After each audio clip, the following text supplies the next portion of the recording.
Where did toys enter the story? Part of my everyday routine that can turn into a business.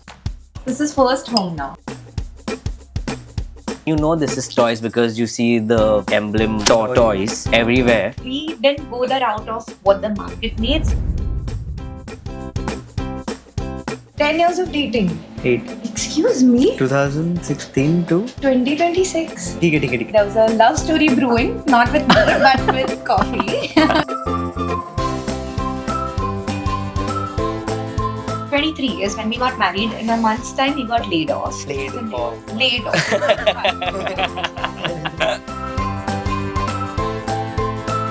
Thank you guys for doing this. Can Mrinalini speak Achhi? Okay, थोड़ी अच्छी थी. You taught her or I did? I made sure not to have her learn it. Why? It was fun, So how they'll bitch about me? You're not somebody one could bitch about. Come on. That's true. Try. So, thank you guys for doing this. Very good morning. Welcome to Behind the Tea. So excited to have you guys on episode 2. How's it going? Busy around toys? Always, I think it keeps us on our feet. Yeah, it's busy at Toise also now since the last 3-4 months. But I think whether this is busy or not, I feel we've always been running around with something or the other. So should we begin with you guys introducing each other for 30 seconds? Go for it. You do. But why you were starting this stuff? Okay, so this is Mrinalini.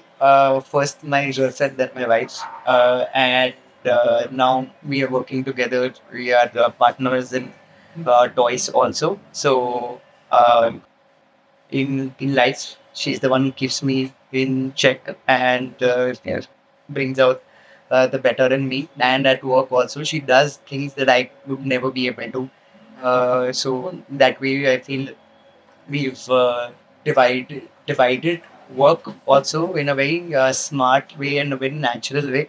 She's picked up on all the marketing efforts on the design and the systems, man. You have to look at her, the way she structured Notion, the way she takes, structures everything. So all systems, ops, all of that she's been able to do. So Mrinalini is the more organized. way more. I- You have to come see If I had my to cupboard. guess, if I had to guess, I would guess Aman to be more. Yeah, Because Aman looks very nerdy, so he is like, he's a full geek. yeah, he looks like a geek. So I would, if I had to guess, knowing you two, I think I would have guessed. No, actually, he's the fun one. Are the least He's the fun organized. one. He's the creative genius. Yeah? Yeah, he's a full-on product guy. Like if he loves something, he's like Passionate about it. Otherwise, not his jam. But yeah, that's my also like he said, we've actually 10 years of dating. Oh wow! 10 years of 8. 10 years of dating. 8. Excuse me, 2016 to 2026. अच्छा dating and married together. हाँ ठीक है. Of being together. Yeah. 10 Sorry. years of being married. Oh, sorry, 10 years of dating, 3 years of being married, and a few years of being after each other's life. But yeah, we're like polar opposites personality wise. And What was your first thought when you saw Aman? What was going on in your I head? want me to give like a very like transparent. Yeah, very candid. What was your first thought when you saw Aman? Say For me, that. damn cute, bro. I even agree with you. Like Yeah. first day in class, like you look around, right? Who's a cutie? Who's not like So you all met at DJ. Bachelor's. Sangvi. Bachelor's. oh engineering school. I thought you all met at MBA college. No. And what was your first thought of Aman? first day in class, you're looking around to see who's cute. And of course, it's cutie. How come you never spoke to Mrinalini about helping you with calculations, completing the journal? No, with engineering, I was like a full, I was second last in the class. I Rubbish. hated it. I hated Rubbish. engineering. Really? Genuinely to the core. I got 4 KTs, bro. What engineering is this? Electronics. Oh, just electronics or electronics Just, and no. Just Electronics. Yeah. super. So like diodes and stuff like that. Something, man. 4 years of studying that is something, man. That's how you get KTs. So Mrinalini was the scholar. Yeah. He's the Totally, scholar. Chal. No, I would Yeah, sure. Yeah. So like Nina is good with like binary and all also. Like I don't know if I'm good at it, but I am a hard worker, just through and through. so you take it up, whatever it I'll is. take it up. How did the spark of this Same friendship? story, I'm telling you. I'm a word for him. I'll say it. Yeah, say. I used to call him f***less for 4 years. Oh yeah, man. He used to be in his own world. I'm telling you, Oh, close man. to But I everybody loved else it. in the group. I loved it. No cares to give for anybody or anything. It was Yeah. amazing. So, but then how did you guys become friends then? The more I spoke to him, I realized he's a very like fun offbeat person, and offbeat Yeah. not in a negative sense. Yeah. He's not the kind of person that you could easily predict. Hmm. Yeah, फिर हाँ sports ही पसंद होगा या video game. Not that there's anything wrong about Correct. But I see what you're saying. But I just found him to be so unique and fun in a very different way. Like the sports he played, the thing he had already done a skydiving certification at what 18. Wow. Massively obsessed with like scuba diving. So Aman's the more adventurous out of the two of you. Yeah, and he's like pushed me to be adventurous with him. Or not pushed me. It's just that I want to do fun things with him. So I push myself to do those things. Correct. With him. What is the most adventurous thing you guys did together that you think you wouldn't have done if Aman wasn't a part of your life? I got scuba certified, and I Wow. have like real fears. I have a fear of height, a fear of water. I almost flunked my scuba test, like when it happened in the swimming section. But it was like the only thought I had in my mind is, if I want to do a lifetime with Aman and he loves it so much, and if we go travel places, let's do it. Like, how but nice. that instructor almost told me, I'm going to fail you. I'm like, no, one chance that I can make it happen. So cool, dude. Yeah, I got certified. Now we've done 12 lives. I've done, he's done way more. 25, 30. Lost count. I stopped logging them now, so then it's just lost a little bit of count, but good enough. Yeah. So good enough dives to be comfortable in the water. And now I feel I kind of try to keep scuba at the center of a lot of. So then after engineering came America. MBA was always the plan? No, not at all. America wasn't the plan for me. So she went in 2016 for her masters. Mrinalini also did MBA? No, I did my master's in telecommunication and networking. I always had a plan of going for my master's, and like I said, we started dating a month At the before I end, left. correct. Okay. So we started in a long distance. Yeah. His plan was always to stay back, and even in the period that he stayed back, he did a very cool thing. Like he went to Pune and worked with a brand that was it recycling? Recycling Ghana.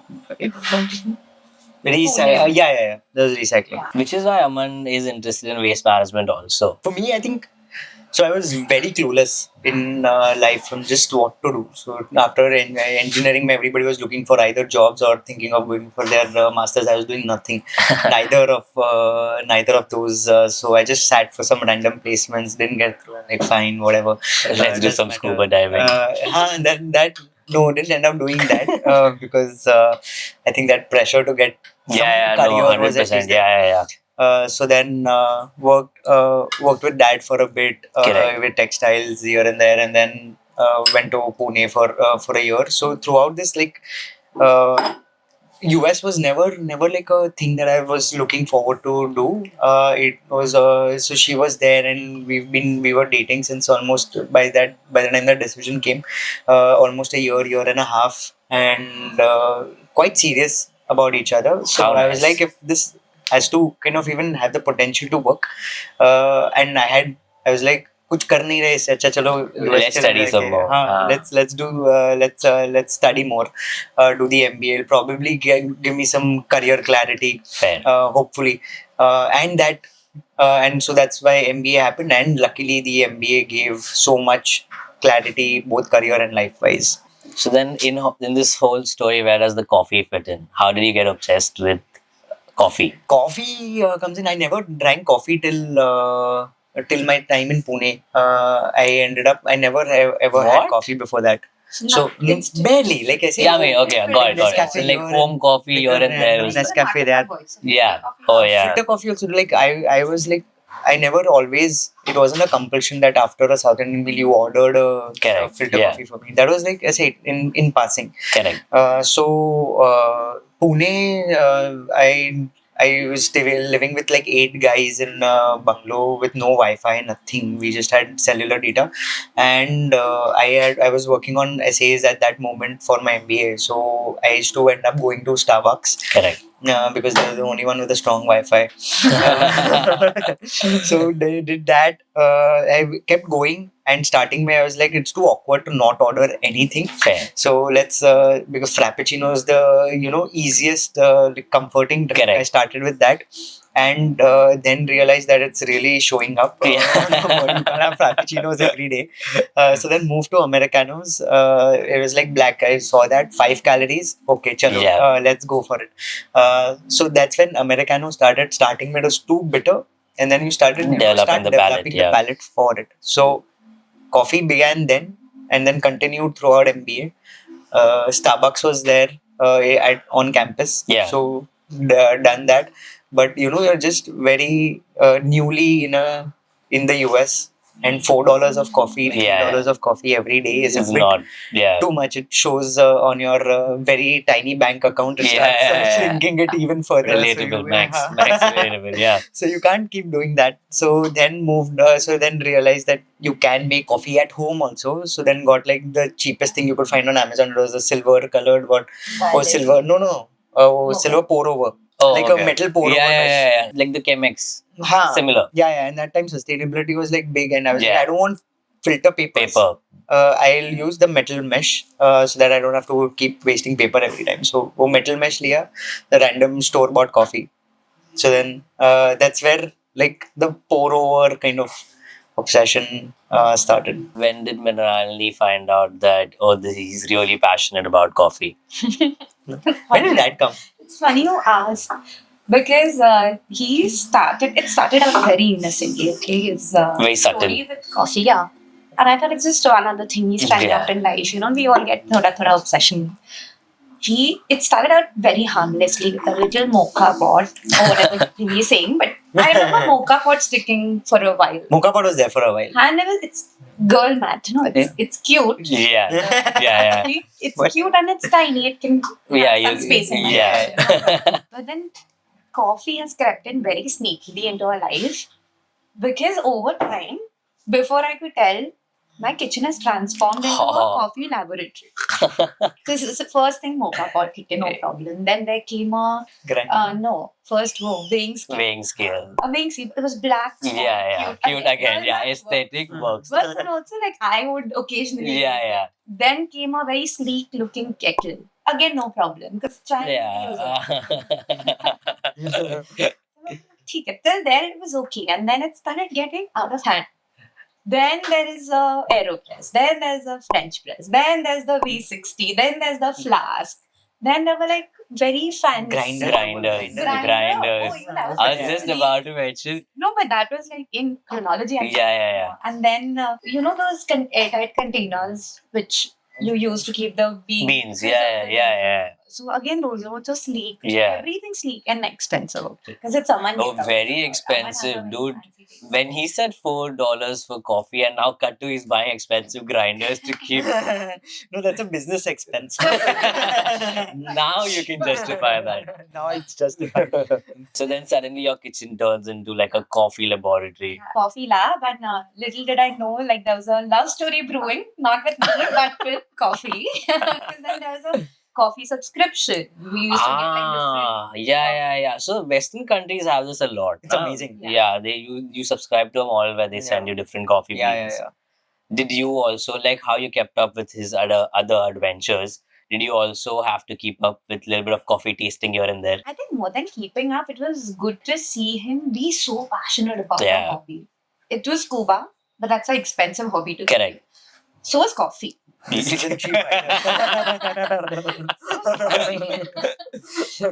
it was good to see him be so obsessed in a positive sense about a hobby. Yeah.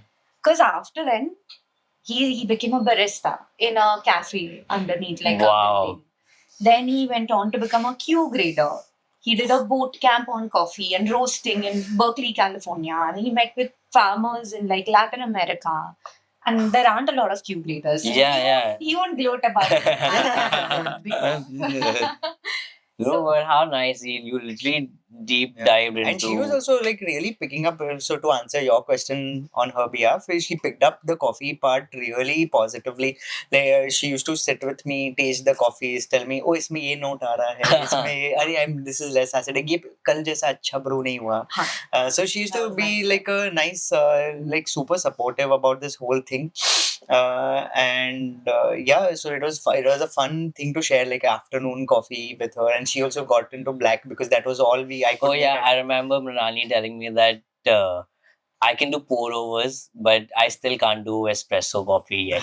Not espressos yet. Still can't. Yeah, espressos, we never made espressos till I bought this machine. I didn't know how to make an espresso till we didn't buy the La Marzocco The for this, linear. for this space. Yeah. I was not at all an espresso guy. So yeah, so I understand her not liking espressos either before that. So then when did amongst masters and working abroad, how did you guys come together and say we want to start a cafe in India? How come, when did Toise enter the story? I think somewhere around 2023, right? So we decided to come back to India. That was final. That was one decision that we made.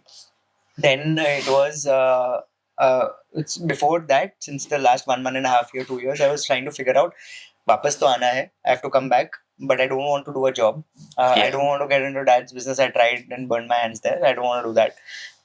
Not my. I can't function there. It's not my. I can't do my best. So then I have to come back. I have to start a business. So the first 2 years went in trying to figure out what does India need and what would be like a good business plan. What would be a good business that'll run in India, that'll be successful in India, like Clorox vibes and all of that. ऐसा दिमाग में था, yeah, Clorox vibes for India, and like अरे भाई, this India needs this.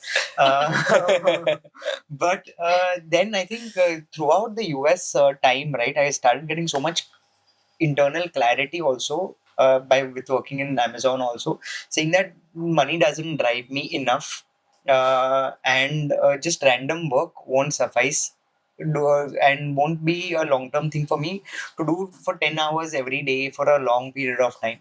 So then I changed strategy and internally try to figure out what do I enjoy doing every day, what's part of my everyday routine that can turn into a business.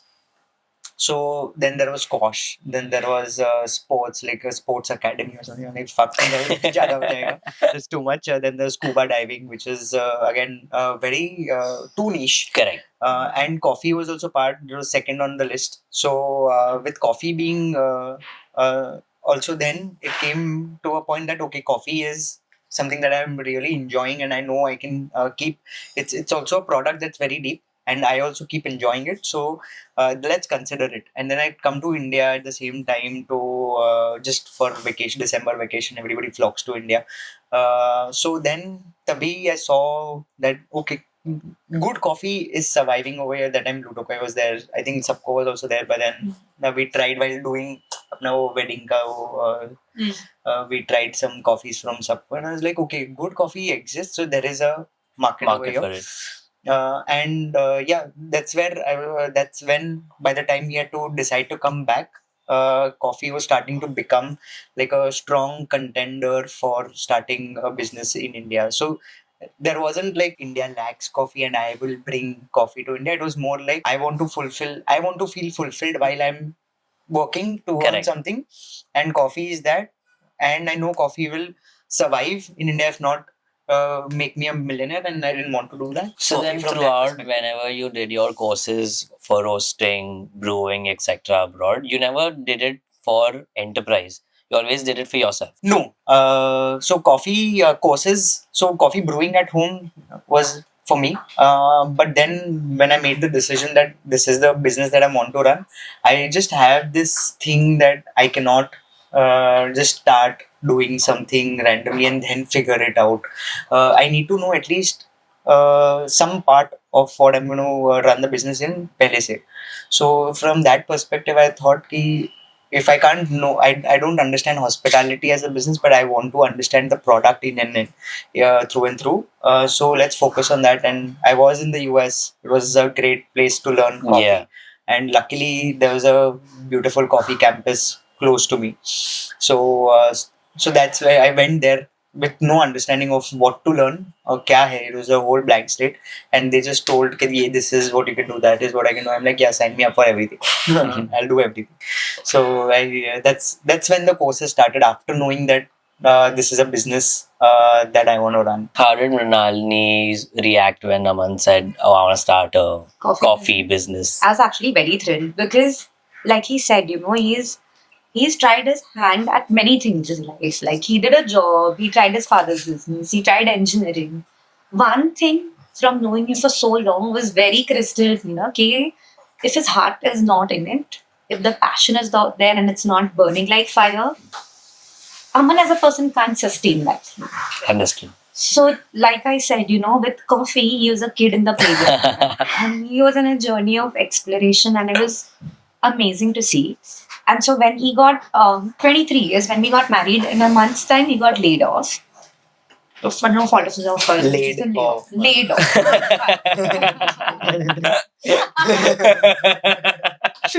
did I say? No. You said the right thing. You said the right thing. Yeah, so now months time we got laid off, and like he said, he always knew he wanted to come back to India, and somehow that just felt like the right timing, the right call. 10 years, I was there for 8 years by that point. He was there for 6. We felt like we'd taken the great path. So when we decided, abhi India, but India mein hum ki karenge kya? Because job after US, we were a little skeptical if we get used to the job life. So then he was like business, but then again, what? So then we didn't go the route of what the market needs, like he said. It was more about what he sees himself doing for 5 years, 10 years down the line. It came down to passion. Passion, like a few things he mentioned, like scuba, but feasibility, not so much.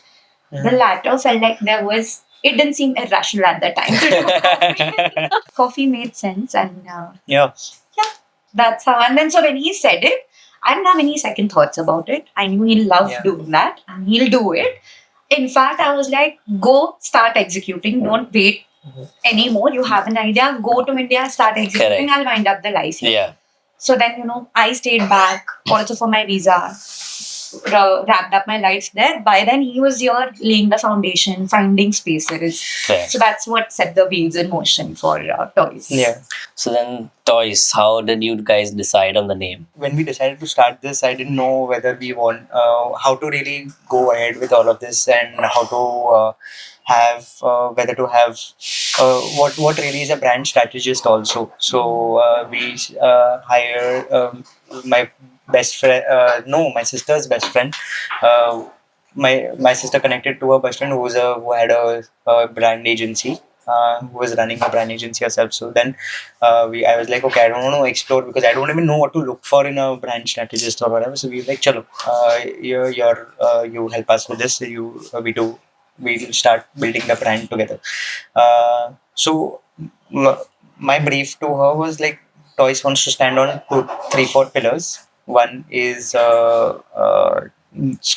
coffee brewing, like manual brewing, which is a slow process. Then there is this thing. Then exploring new careers, like, because I was so confused throughout my career life, I wanted that as a secondary pillar to on which Toise stands, on which the brand stands. Then sustainability was another pillar and all of that. So based on those pillars, she was like, okay, let's figure out what names can be possible for this brand. And there's like so many, I've forgotten at this point. There's Cora and all of that. And then and then at that point I also brought Mrinalini in, saying that to help me, let's decide what the name is. We both of us also couldn't figure out, so we were like, let's do a wine session with friends and figure it out. Gamified it. So then I had 3-4 more friends join in, and we tried to sit and figure out what sits well. Yeah, we made a WhatsApp group, put like a bunch of names, and we were like, chalo vote. Which one? So there's Cora, there's Cora Coffee, Nama. There's so many different blank slate ke liye Cora tha, to start on a blank slate and all that. So there's so many options, and then for some reason Toise really Toise had the ring to it.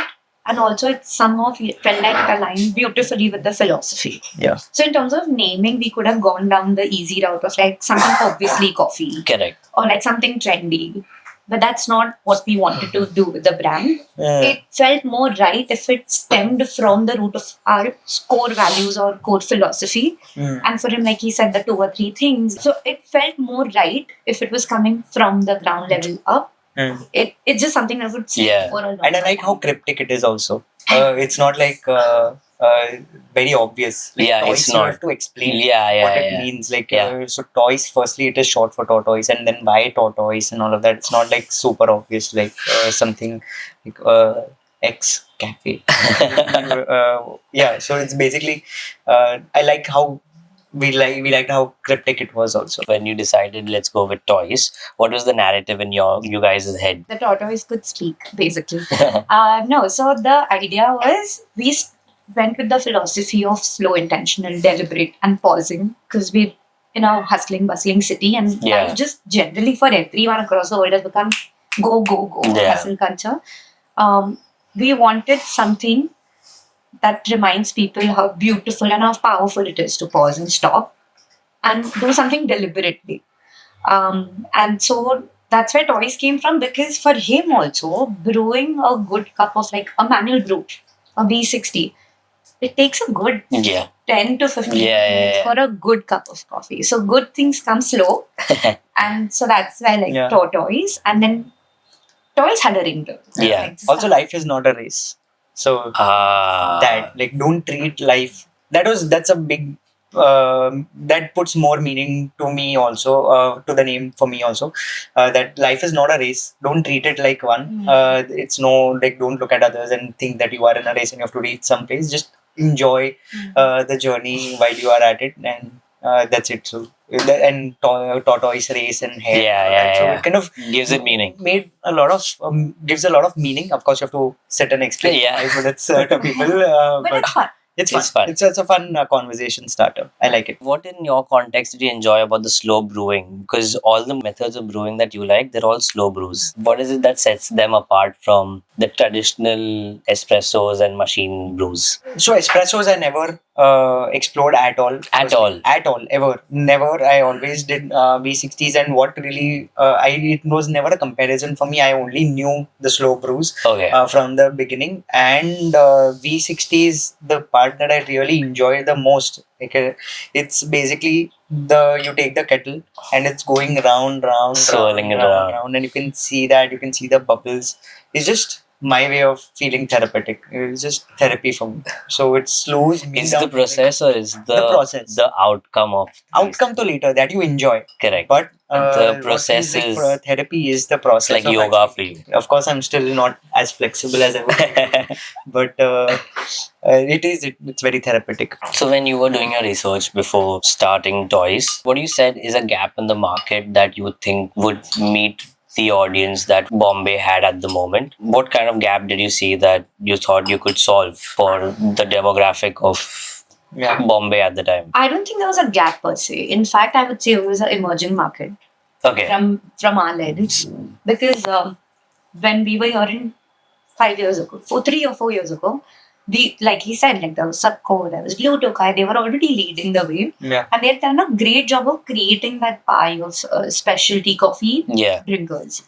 So for us, it was never about being another competition and trying to like capture market within that pie, right? For us, the idea was to increase the pie, meaning abhi agar 10 log pee rahe hain coffee, now we wanted to for that pie to be 50 people now understanding specialty coffee. The idea was to get more people to understand specialty coffee and not think of it as something very elite or inaccessible, because I feel like coffee gives that vibe. Masala chai is more approachable, like it's like gali nukkad. Coffee gives that expensive, I don't understand what these notes are. So we wanted to break that barrier, or actually he wanted to. I myself didn't know much. So we wanted to break that barrier and educate more people and let them know how it's not some rocket science. Fair. And it's something that they can do at their homes too. And even while sipping an expensive cup of coffee, then you should know what you're drinking. You should Correct. understand what you're drinking. So that's just the idea was always key. Specialty coffee exists. Now let's try and get it out there to everybody's home. So educate. That was one. I don't want to add to it. Yeah, it's more. Yeah, it was education mostly, and more of trying to make people have a hobby, because I realized how much I enjoy coffee and how I just needed a spark to get interested into coffee, and then it's a self-fulfilling thing. You keep adding. It's like a rabbit hole that you can't escape. So just getting that spark to as many people as possible, because coffee is always going to be elitist. Specialty coffee, because it is expensive, because of the farms. You just get the coffee when you buy it. It's expensive, so that price point, we are never going to be able to fight. Coffee from a price point perspective, but at least the way we want to make it accessible is not through price point, but through availability of knowledge about that this is a nice hobby that you can have at home, with at home, and it's for 10-15 minutes. You don't have to buy a racket, you don't have to go play a sport for 1 year, To get 1 good year at for it. an hour to Yeah. get good at it. You can start very easily. It's more accessible and you don't need really expensive equipment. There's for some reason India में है कि coffee मतलब espresso machine. Yeah. I think that I don't know where that understanding is coming from, but that's some understanding we want to break here, because you can start with good coffee with just 600 rupee V60. Yeah. That's all you need to have actually good coffee. I think espresso machines make worse coffee than what a V60 can do. Hot take. Like yeah, no, 10-15K wala jo espresso machine, it Yeah. give you the right bars. Yeah. Not Like the right pressure. Yeah, you have to get at least a 50-60K worth Easy, of machine to get your espresso Good right. coffee. Yeah. But a V60 is like right off the bat, you can get amazing coffee if the coffee in itself is great. Yeah. So it's not about the machine. That's the kind of barrier we're trying to break with this brew studio thingy also, that it's not the machine, it's about learning how to actually make it, and it's all about the beans. Do you want to talk more about the brew studio? Do you want to Yeah. explain what the brew studio is? And I think that was a very active part of branding. Like you said, brew studio, because even our name has Toise, coffee roastery and brew studio, for the reason that, like I said, we wanted to educate more people and get more people to try it. So the idea of brew studio is that you can come at any hour of the day, and a barista would teach you for a very nominal amount how to do one of the three manual brewing techniques, like AeroPress, French press, or V60. And hopefully you can take that knowledge back home and try it for yourself. So it's basically educating somebody who would just like to get into coffee. Somebody who wants to introduce themselves to coffee. Again, yeah, not a full blown education. Yeah. It's mostly just Introduction. igniting the spark for you. Ke, acha, this is interesting. I want to break that basic barrier that I need an espresso machine. First thing I need is an espresso machine. No, you don't. This is the last thing you need. There's a lot of things to try first, and have coffee black to really understand coffee. Right. If you add milk, you're kind of really killing the essence of the coffee. But if you actually want to understand coffee, start black, and you don't have to overkill with a espresso machine. Start small. Nice. So now, when you decided to start Toise, you were inclined towards catering towards a coffee crowd, probably a cafe. How did roasting and the whole roastery enter It was this ulta. picture? Oh, It was ulta actually. no, I didn't know this. Initial business plan was start with a roastery. Oh We'll my do God. beans retail. We'll This do is beans. news. Yeah. We'll do beans retail and start that way. So we were looking for spaces in Sign, I Baikla. can interject you for a minute. The idea came from the fact that the way we were introduced to specialty coffee was in the US. Correct. So if you look at US market, like people would just walk into a coffee shop, grab a coffee, work from there, or like head out. Yeah. Most likely. Yeah. And coffee would always only be known for just coffee. There was no jazz around it. So the way we know, so the idea was always कि coffee पे focus करना है बस. And so there were most specialty coffees there are also roasters. Oh yeah, of Whereas course. when you asked about gaps in our market, not as many roasters in Mumbai as such. More Understood. cafes, sure, not as many roasters. So from a differentiation perspective as well as his liking perspective, it was roastery. So Yeah. that's Yeah. That's how always roastery was named Yeah. after. So you began with wanting to have a roastery. Yeah, and now in hindsight, yes, we can fit the business plan into this thought. But I feel starting my business plan and all come later. I think you just want to. I just knew, like we just knew कि roastery करना है. अभी I don't know why, because I feel looking in back in hindsight, it feels you have more control over the coffee.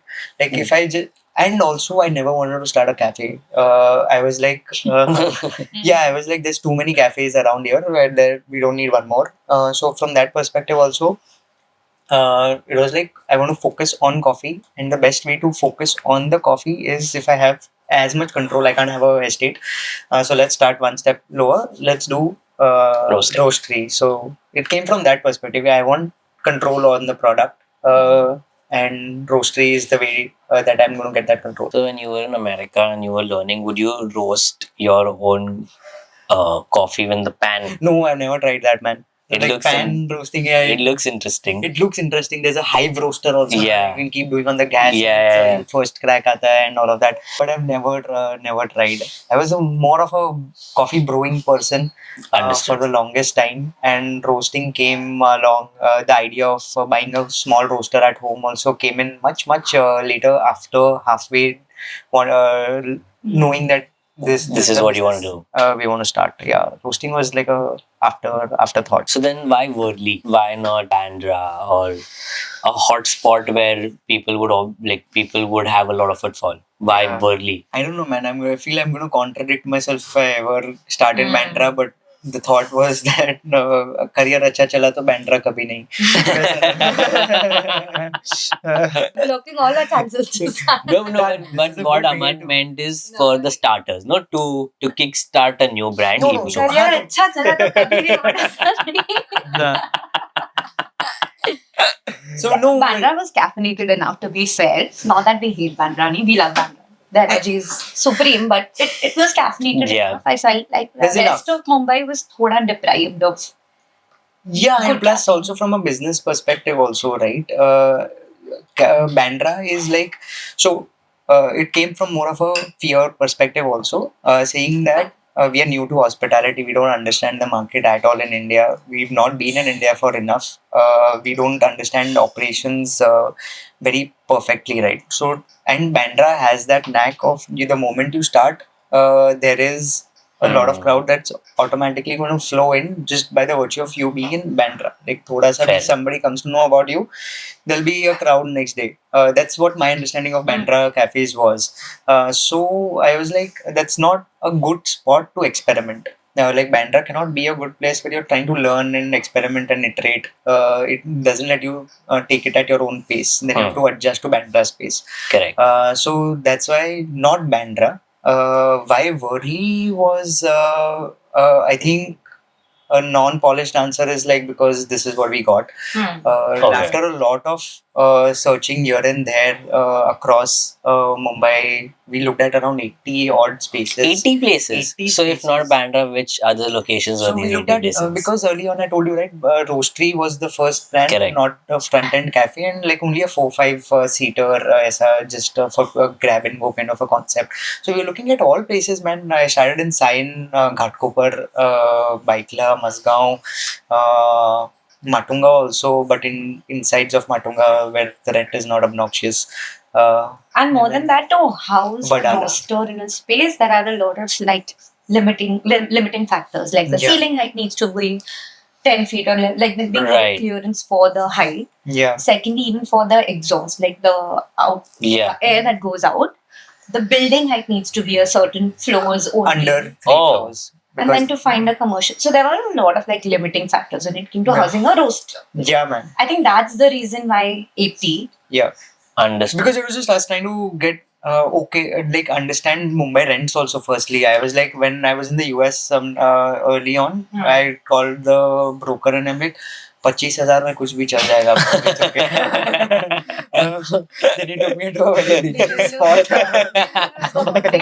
He took me to a very dingy spot. Okay, I'm like, okay, let's realign budgets. Then we up to 50, then we up to 75, then we up to a lakh, and then we were like, then we started seeing half decent spots. Okay. So 10-20 spaces to इसमें ही गया कि भाई you're not going to get anything in your expectation adjustment. So and then I was like, "Acha, let's expand," because by client or you weren't getting the right spaces. So I was like, let's expand, let's see at least lower parel and all of that, how it's coming out. And then we found this spot, and it was like the moment you entered, it like had a big entrance to it, like a very high ceiling, and it just fit very well. And luckily, the people to work with were also very easy to work with right off the bat, and quite accommodating and all of that. So it made it easier to get it actually converted. So yeah, that's how Worli happened. Not like out of massive research of Worli is a underserved market and all of that. That helps now. That helps now. It worked out. It worked out well. Research would have definitely helped. Understood. Not that we were completely under research, but definitely this was more a stroke of luck. And it did work out. Because start roastery से करना था ना, cafe से नहीं. So the we weren't trying to solve for whether this will work for the cafe, for a cafe or not. Will we get walk-ins or not? It was like roastery चला ना, cafe चला तो good additional points for that. So that's why not enough research whether it's a right location or not. But then when we got the space, the energies are all right, and then we found that clearance to host a roaster. But then it also came with this additional mezzanine space, which we felt like might as well start a cafe. And so that's where the hospitality line of business came into being. And now that we look at it, hindsight, that's how the three pillars sort of came into being all at the same time. Initially, the idea was to phase it out. Like we roast tree, get the beans, nice. Then we start selling it e-commerce. And then third was a cafe. But then because of the way the variables were laid out, it all sort of fell in picture at the same time. Which also like overwhelmed. That's really man. Oh shit. So like Aman loves brewing his coffee and taking his time with him. Now he also loves roasting. Was experience always a part of the story of Toise, or it just happened to be when the hospitality picture entered? No, experience was always that's one thing that was, as I said, right, as part of the pillar for Toise always, that we want to keep it experiential in whatever way possible and whatever way we can. So that's how we build that space for brewing coffee right from the beginning. Yeah. Chala nahi chala, it's would have been secondary, but that's what we wanted Toise to stand for also. So experience was always part of it. That was in fact before we even found the space, when we created the brand strategy. It was a very strong statement in there of what Toise stands for. Experiences, because without experience, how do you educate? Fair. So experience was a very active thought, both in terms of like if you look at the brew studio or like weekends or monthly at least, we try to do one coffee workshop of some sort, whether it's roasting or brewing. So all of that was thought of much earlier. How cool. So now the whole point of what we do with Behind the Tea as a podcast is to lay the roadmap for a young entrepreneur trying to enter a similar space to what the guest has. So for you guys, the roasting, brewing, cafe industry. So if a new entrepreneur wants to take up this as a plan for a career, how would you explain for them to start the process? So we tick points on brainstorming, you ticked on brand strategizing. After that, once you have this as a thought, how do you actually convert this thought into execution? What's the next step? What do you do? Sure, but like I want to preface it by saying I don't think we are successful yet. We found success in the small steps we are taking, definitely. But I'll just take it with a grain of salt, whatever we do. There's no cookie cutter way of defining success or like how we our process. Our processes we can speak to. We found the location, we did the brand strategy. I think these two need to happen. It has to be locked down before you actually start executing. Otherwise, it's like a headless effort. Right. So once you have those two things in place, the next thing you work on is getting the equipments into place. So for this is for just to clarify, for roasting, for a roastery business or like a cafe? Yeah. The whole setup. The So whole- if somebody wants to start something like Toise, how do they start? Like roastery, cafe, brew studio, everything. And then, I mean, people can learn from whatever value they get from this. My first two senses, don't overwhelm yourself. If you're especially starting out without experience, without mentorship, don't be idiots like us and start everything together. Yeah. Because you're going to burn There's a lot yourself of- out. yeah. Pick one thing, start on it. Ideally, we should have picked one line of business and started with it. Somehow, It all fell in place, yeah. took off. But I'll start with the cafe because roasting got punted because of numerous reasons. We'll come to it. But for cafe, it's front facing. You have to get a lot of variables right in order to get that 4-star, 5-star review. Yeah. So first thing was procuring equipment. We started off with just coffee in mind, and once we started, we realized it's Bombay, it's India, people love their food. Coffee Yeah. alone won't cut it. So that's one thing. Yeah. Don't think of doing only coffee. Although Okay. no matter how much you believe that, I think India yet, and at least especially Mumbai. I don't not speaking for all of India because we don't know it, but Mumbai at least you cannot. It's very very difficult to survive as a coffee only brand. Yeah. So food came in much after we had already resigned our place, Oh, okay. which was again a limiting factor because now with like limited kitchen space, we couldn't make a full blown kitchen. Correct. But we knew we had to put that as an offering to complete the entire offering that a cafe ideally provides. Understood. So keeping coffee at the center and the heart and the hero. So coffee was a protagonist. Food was supposed to be supplementary, but we came up with like a small menu. So at this point, even in the cafe, we had the coffee and the food aspect. We split responsibility. He started on the coffee is all him. I don't get it. And then I took off on the food front of it. First step was getting all the equipment, getting all the vendors logged in, deciding where you'll procure things from. So trials, acing the recipes, getting the right talent, putting legal like the licenses that you need, the accounting that needs to happen. What else? Yeah, there's, Policies. there's so before starting, get the licenses in place. Of course, don't start without Do you need a that. license for the roaster? Uh, A separate license for the roaster? Yeah, you need pollution control board Okay. license and factory. So this is license. Maharashtra or This is Central? Maharashtra. MCP, MPCB. pays for the like a factory license. So that's what you need for the roaster, and for the cafe you need a health license. Yeah. You need a FSI. You need so to get the health license you need the fire NOC. You need sanitary NOC, and you need the FSI, and then you get the health license. So all of this don't start without. It'll be stupid too. That's one. Then of course everything she said with the equipment and all of that. How was equipment sourcing? Was it easy? Was it difficult? Did you have to rack your head around it? Yeah, of course. So like some things were a bit more clearer than the rest. I think coffee was a bit more comfortable because I was able to understand what is needed, what is overkill, what is underserved. So that way, understood what right machines to get for the coffee part in general. But what was difficult was the undercounter fridges, the display unit, and things food which neither of us are experts in.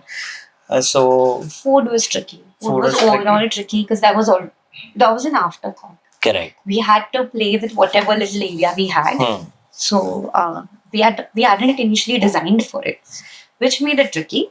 And then also none of us being from the food background, beverage, coffee, and to a certain extent like deep dived into it.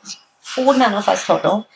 So then like what equipments do we need? What ceramics do we need? What How did you crockery do we find need? out what equipments do you need? We just trial and error. Yeah. Trial and error. Trial and error, and of course, help. The architect had worked on a previous restaurant who found us the vendor for under counter fridges. So we relied a lot on people's information also. Kind people. And we was, yeah.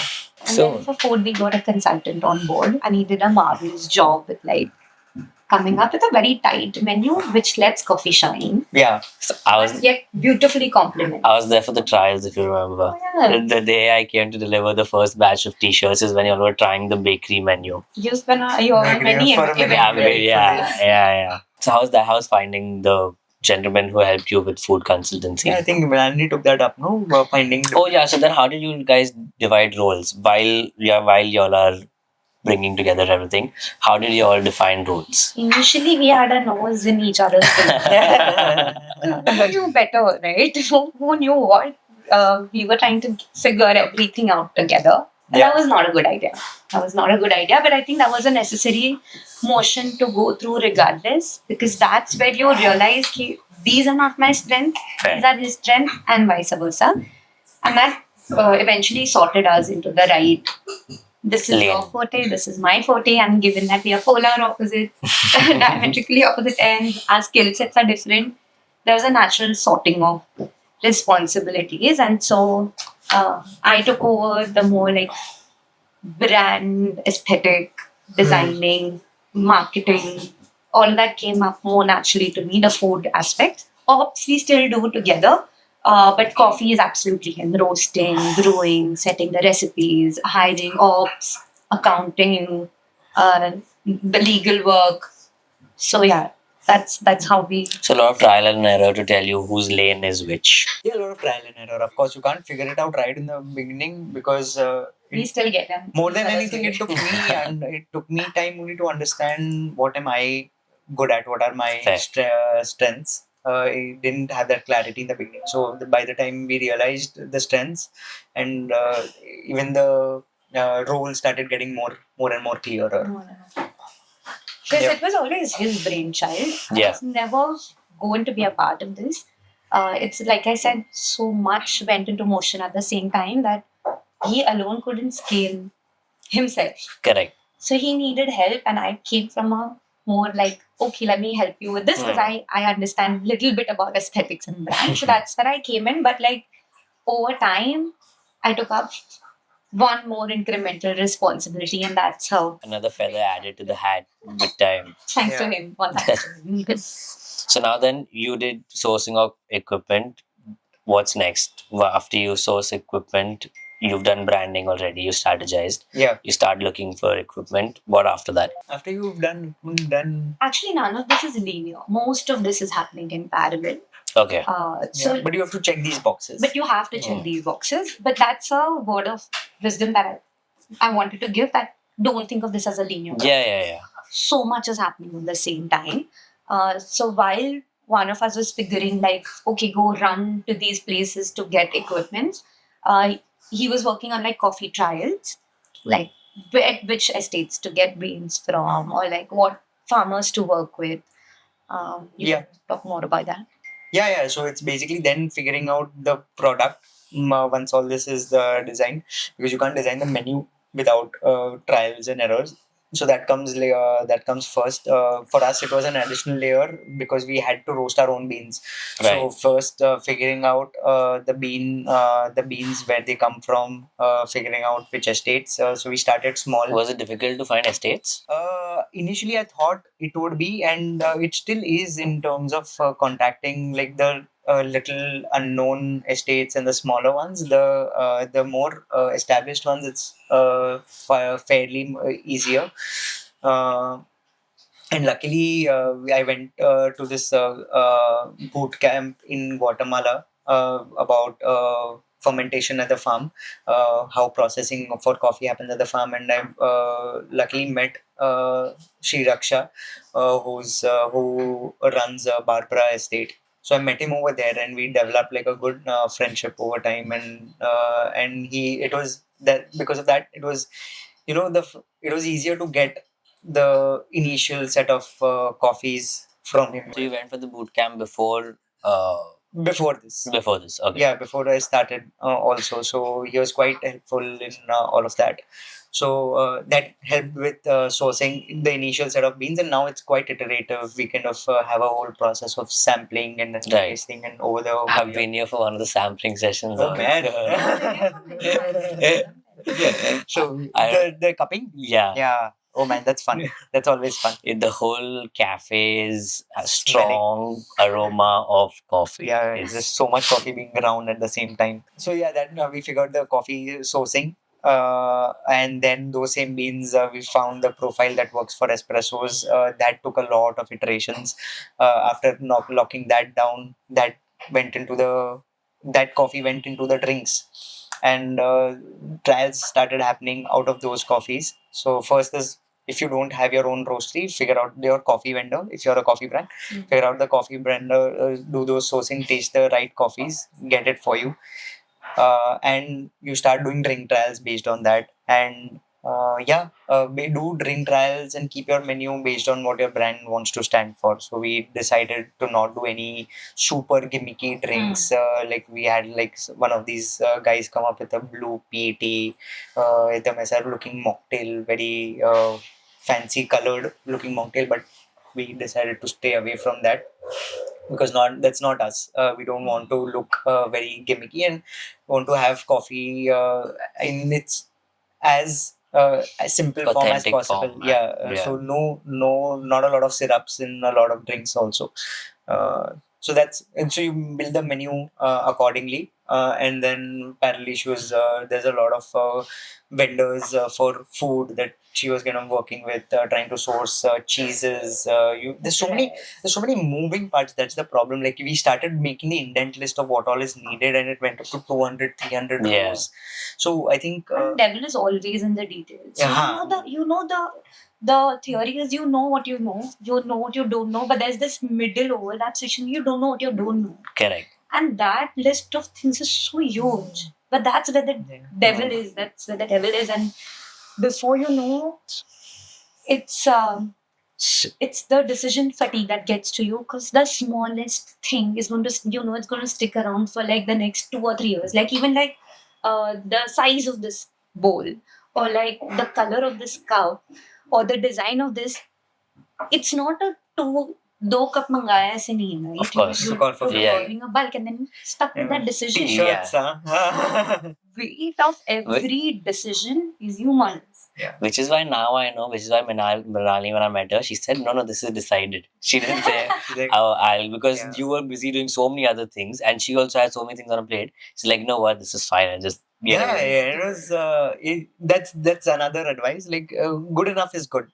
Yeah. Just start with good enough. Don't try to perfect everything, because then you're just really getting into you're going to tire yourself trying to get perfect with, like, there's at least over the period of time 80-100 decisions to be made, and if you try to perfect each, you're just slowing down the process and tiring yourself in the whole run, or never getting started because you're in this quest of perfection, maybe.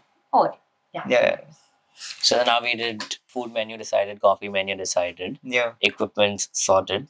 What's next? Hiring, man. Oh shit, forgot that bit. That's difficult. Get the right staff. At least the core people that are going to. How do you find staff? Biggest this thing again, an advice. Network helps. Okay. Have a network. We didn't have a Network is your net worth. Coffee still some connects here and there. Plus, it's a tighter community. So starting में starting में there was nobody for baristas, for all of this. We just had marod here and there, LinkedIn, Work India, Apna, and all of these. Apna we didn't use that time, but Work India, LinkedIn, what else? That's it. I think it's just very random, and it was like Jo aa raha tha, we were just interviewing them. We started with hiring the roaster. Then we went on to hire the cafe manager, then the commie chef, and all of that. So we needed 3-4 people to just at least start the trials at least. So those 3 people we hired.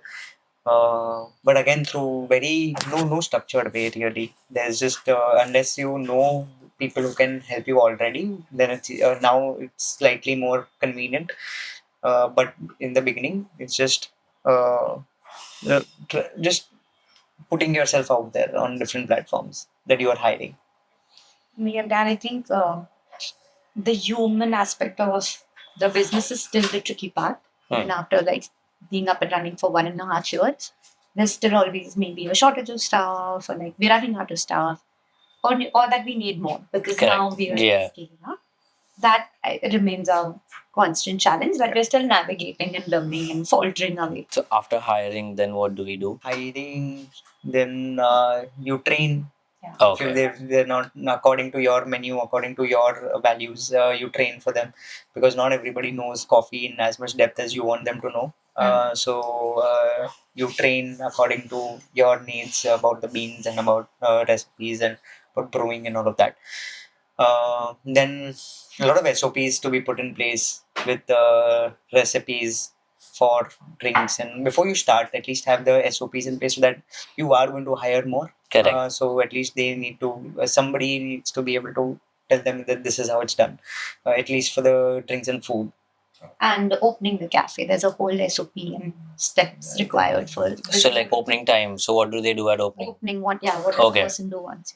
There's a closing checklist. Correct. There's a cleaning checklist. There's a deep cleaning checklist. Correct. There is a pest control, and you have to make sure it's a There's checklists for everything. There's as many. Then there's inventory control. Like how do you make sure there's then you get the POS system actually. You get the right POS system. Did you know of a POS system before? I didn't know what KOT meant, man. Like, people are like, do you need a KOT printer? I'm like, what is a KOT? पहले वो बता, printer पता है. He said, write a SOP. I was like, what statement of purpose? He's like, Same. When I was shooting the first podcast, when Advait said SOP, I also was like, because we did masters, we wrote SOPs, no? yeah. So I was like, why do you need a statement of purpose? And then he said, no, standing operating procedure. Yeah. Standard operating Standard. procedures. But yeah, I didn't know so much. So I'm just learning. So if you don't know, then learn a lot before. At least learn one of two things. That's my biggest recommendation. Don't start a cafe just because it's your dream to start a cafe and have some consultant figure everything out. Learn at least hospitality, the how cafe operations, or learn the product, because that's what's going to stand. I think knowing the product in depth and having the passion for it is key before you start something. Without that, you're running it for your passion, but it's difficult to keep innovating, keep adding new stuff, and like really connecting with people. Like having a good product is very, very important. It's basic. You need to have a good product in place. Yeah, you could make something trendy and gimmicky, or if you're here for fame, you could very well get it in this industry. Or if you're here for money, you can also get that. But I think authenticity is what I've learned. It really shines through, and if you want to be here 5 years down the line, still stick around in the industry. I think authenticity is what keeps you in the game, not necessarily Maybe. trends and Yeah. gimmicks. So now we've hired, we've trained them, and now what's next? Are we ready for opening day yet? Yeah, no, अभी Are ठीक we? है. चलो चलो. Go through the entire starting day of Yeah. drama. My VOP is saying I'm at 100. Stress level. Stress level, detecting high stress zone. But I think you start. Yeah, then you start like to try to trying to get some branding right. Make sure it's looking good. Get the chairs and everything in place. And if you have the people, if you have the menu, if you have the inventory and raw materials. Start, because you're going to fuck up on the first day. But start with family and friends trials. Like soft launch, 100% recommended, because and For feedback. please request them to be as blunt Critique, as yeah. possible with feedback, because that's the only way you're going to be able to test the product. Do trials with friends and family, and after trials are done, do a soft launch. Be generous, give out free food, free coffee, but try out the menu and the whole. More than anything, the experience, your flow will help you understand where the gaps are in operations. Okay, let's take a pause. Oh, we were going to talk about unit economics. Let's do that niche also. हाँ चलो तो then let's head down. Head down. Good. How do you feel? Good. Yeah. Love How it. do you all feel? I don't know. We can keep yapping. I don't really